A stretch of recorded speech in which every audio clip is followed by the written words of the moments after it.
دیا گیا اس کے بارے میں اللہ کا کیا فرمان ہے؟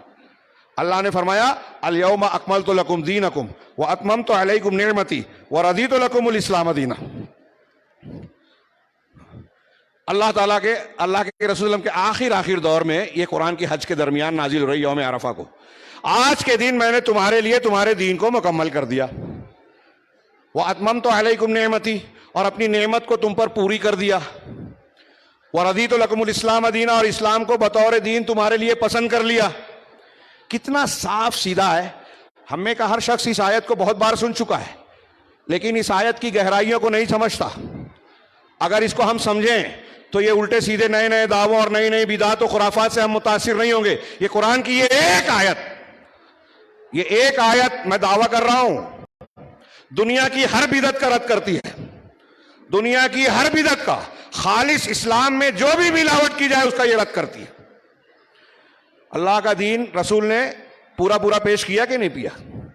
کچھ کمی رکھی؟ کتنی حدیثیں ہیں، علماء کرام یہاں موجود ہیں، وقت اجازت نہیں دے گا اگر میں بیان کروں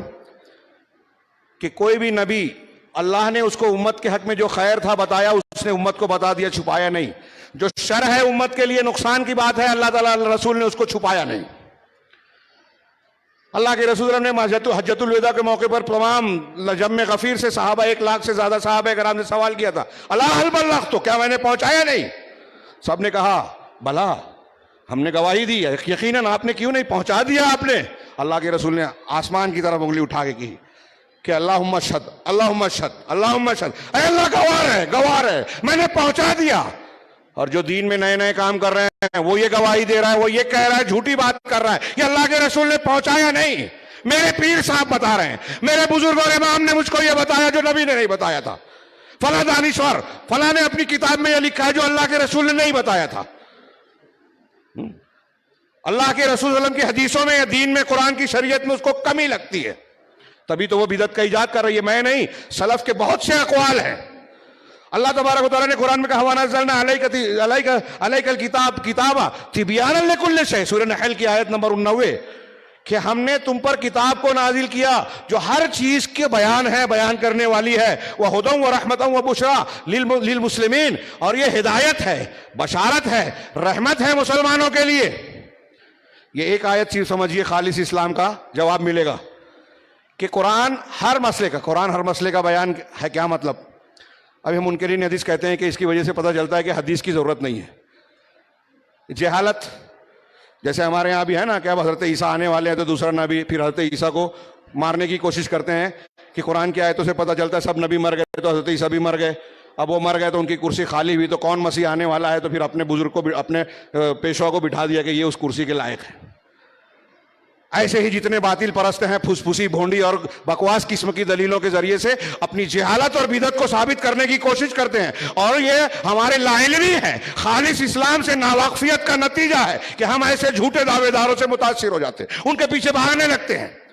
ان بدعات و خرافات کے رائج ہونے کی وجہ، ہمارے گھروں میں ہمارے نوجوانوں کے انحراف کی وجہ، غلط راستوں پہ جانے کی وجہ، ہماری بچیوں کے جو آج مرتد ہو رہی ہیں، غیروں سے شادیاں کر رہی ہیں، جو اسلام کے احکامات پر اعتراض کرتے ہیں، طنز کرتے ہیں، حدیثوں کو عقل اور مختلف قسم کے اصولوں کی شان پر رکھ کر رد کرنے کی کوشش کرتے ہیں جبکہ وہ حدیثیں ثابت ہیں، یہ اصل میں جاہل ہے۔ قرآن سنت، اس کے علوم، اس کی گہرائیوں کو اور اس کی مضبوطیوں کو سمجھتے ہی نہیں، یہ دوسروں سے متاثر و مرعوب ہیں، اپنی جہالت اور کم علمی کو وہ علماء کی جہالت سمجھتے ہیں، کہہ رہے یہ تو 1400 سال پرانی بات کرتے ہیں۔ 1400 سال کے بعد بھی مزید، میں نے یہ بہت جگہ کہی ہے، نوجوان سن لیں، ہاں کتنی بھی ترقیات کر لیں، آج کے دنیا میں روئے زمین پر سب سے زیادہ سائنٹیفک، سب سے زیادہ جدید، سب سے زیادہ انسانی فطرت کے مطابق، سب سے زیادہ انسانی مسائل کو حل کرنے والا، سائنس ٹیکنالوجی کی آنکھوں میں آنکھیں ڈال کر کھڑا رہنے والا کوئی دین روئے زمین پر ہے تو وہ صرف محمد رسول اللہ صلی اللہ علیہ وسلم کا صحیح اور خالص اسلام ہے۔ کوئی دین اور مذہب